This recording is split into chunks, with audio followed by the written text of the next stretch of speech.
रहीम। मेरा नाम आमिर तलाल गोपांग है। मैं हल्का NA 186 जिला मुजफ्फरगढ़ से कौमी असम्बली का मेंबर हूँ। सबसे पहले तो ये है कि मेरे ये हाथ में सूरह यासीन है और मैं इस पे हाथ रखकर ये कहना चाहता हूँ कि मैंने तहरीक अदम एतमाद के सिलसिले में किसी से कोई 1 रुपया भी नहीं लिया। और ये जो हमारे वज़रा अरस्तु सारा दिन टीवी चैनल्स पे आके लोगों पे इल्जाम लगाते हैं, अल्लाह ताला इनसे जरूर पूछेगा।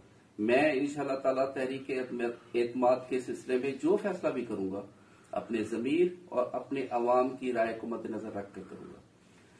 दूसरी बात यह है कि आज से 3.5 साल कबल जब मैंने पाकिस्तान तहरीक इंसाफ को ज्वाइन किया था तो मेरा ये ख्याल था कि इंशाअल्लाह ताला हम लोगों की जिंदगी में बुनियादी तब्दीली लेके आएंगे, उनके मसाइल को हल करेंगे, उनकी परेशानियों का तदारुक करेंगे।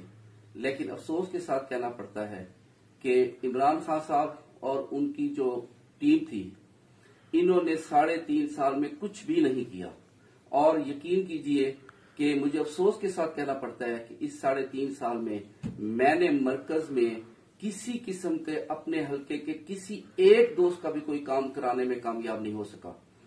दूसरी बात यह है कि जब मैं अपनी आवाम को महंगाई में पिसता हुआ देखता हूं, जब मैं ये देखता हूं कि एक मजदूर जो 500 रुपया दिहाड़ी कमाता है और उसके बाद 500 रुपए किलो जाके घी लेता है, 150 रुपए किलो जाके चीनी खरीदता है, और उसके बाद जब मैं अपने काश्तकार को देखता हूं कि 2 बोरी खाद के लिए 3 दिन वो लाइन में लगता है और उसके बावजूद भी उसको खाद नहीं मिलती, तो मुझे ये बताया कि मुझे क्या फैसला करना चाहिए।